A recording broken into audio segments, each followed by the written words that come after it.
I'm working on 2 or 3 sculptures simultaneously. Actually, these are all my pieces that I want to just get out. We've got a show, an open studio coming up in the next couple of weeks, so I just want to get some new stuff out there.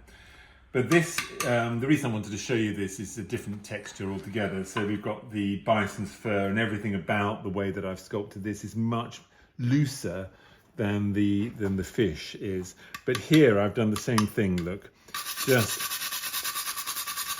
painted over the seam, and now if I just wire brush it, I'm taking off that plastic coat that you get. The plastic is where the resin floats to the surface when you're painting it on, leaving the metal attached to your sculpture itself, the metal powder, so that when you shine it up, you're taking off that plastic coat and polishing up the metal. And this gives you, again, an almost impossible to see seam. So all of this is brand new, actually, because when I put the sculpture together, which I couldn't do, this is what I call a layered sculpture. I didn't get the positioning of this bison quite right. It just looked wooden, and the reason it looked wooden is that its head was straight ahead in line with the body. So I didn't like it, so I cut the head off and twisted it around. So all of this texture that you see here has been reapplied afterwards so that it doesn't look like I cut the head off. And I quite like doing stuff like this because it allows you to make decisions and do quite drastic things even late in the sculptural process itself. And I'm pleased with it because it's brought the whole sculpture to life. And I'll show you actually. So this is iron resin, so it's impregnated with iron, exactly the same process.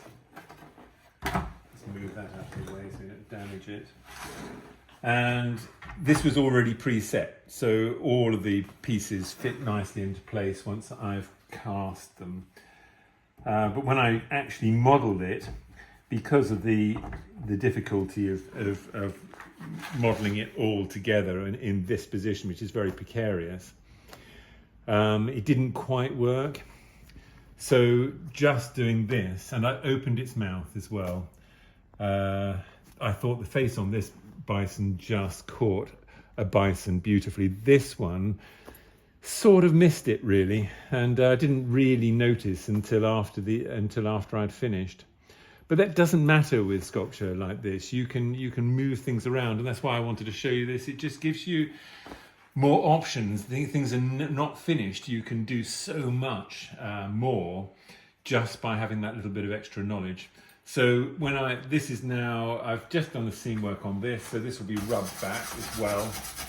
And it looks like coal at the moment, but in fact it's iron impregnated into the resin, and I will be putting copper sulfate on this later on, which will make it rust instantaneously. It'll go a kind of purpley colour. We'll wrap it up in a plastic, and overnight that will rust. So we get a rusty wooden base, which is representing in my mind the turbulence of the dust and so on being kicked up as they're fighting one another. And also it gives me different planes. So this bison is coming uphill against the old bull. The old bull has a pot belly. New bulls, young bulls don't. And I really enjoy all the research that goes into creating something like this. It's just, to me, that's part of the entertainment, the fun that I get out of it. I've now rubbed back the base for the bison here, which are now coloured, and I've just given the surface just a quick sparkle. So when I put the colour on later on, if I do want to rub it back, I've got pre-polished metal coming through. So they're there for the moment, ready for the next stage. This is the base on which they stand, and I want this to be rough. So I have cast it in iron resin. So that's resin impregnated with iron powder, which you can buy from Not Cuts. They're a very good company. I've been using them for years. And what I've done is I've mixed up a solution of copper sulfate. It's about a teaspoonful of copper sulfate in a little paper cup with boiling water.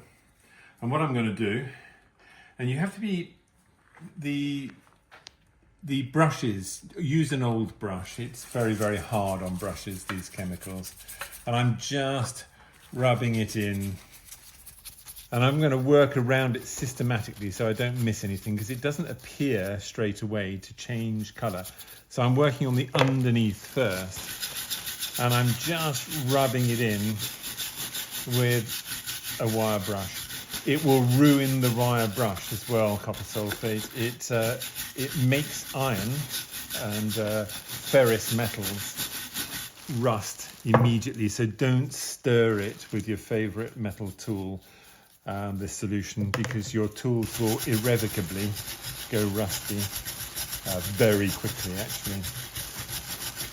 So I'm not rubbing hard, it's just a sort of continuous rust. If you're really, really rubbing, you will slip, and that takes all the skin off your hands and puts copper sulfate into the wound, which is not a good idea. So wear protective gloves, wear protective glasses, and don't drink. The solution is the basic premise of working with this stuff. Like a lot of the things that you work with sculpture, are very poisonous.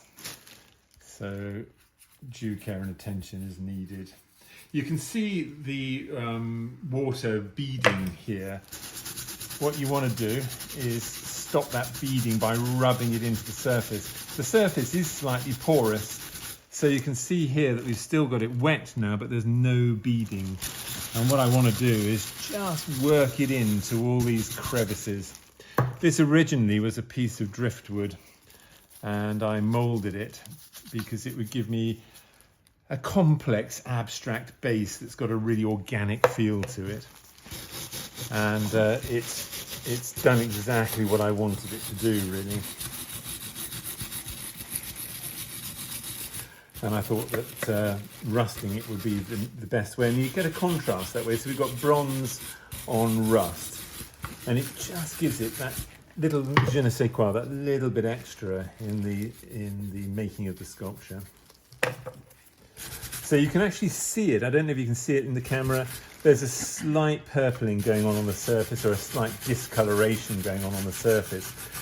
That means that the copper sulfate's taking nicely. I'm using a cushion, an old cushion, not one from the lounge, covered in a plastic bin liner.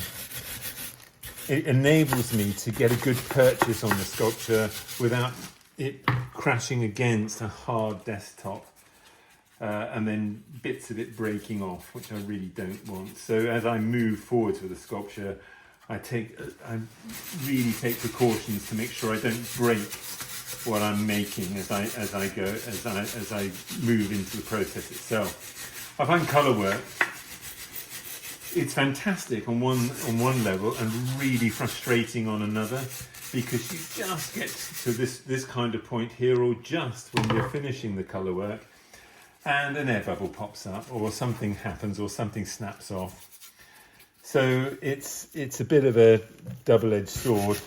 So this has been left in there overnight, and we're going to open it up now and see what we've got. So what I've done is put a plastic bag over the whole thing so that the moisture content is kept all around the rusted item. And hopefully we'll get, we should have something. Oh wow. Oh, that's come out really well. So that black iron now has changed into a beautiful rust finish. I am dying to put the sculptures on it now.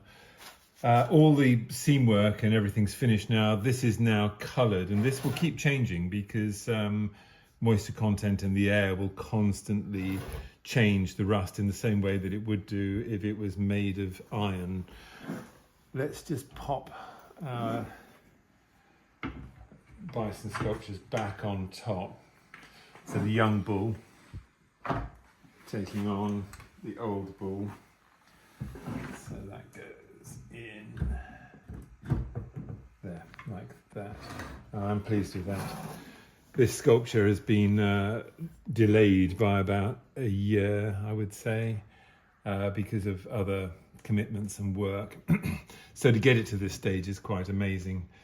It actually got broken, so the horns got broken off, the back leg got broken. So getting it back together and getting it to a point where I can now colour it is fantastic. So now I've got to make probably an oak base for this. And then I haven't quite decided what I'm going to do in terms of the colour work on this.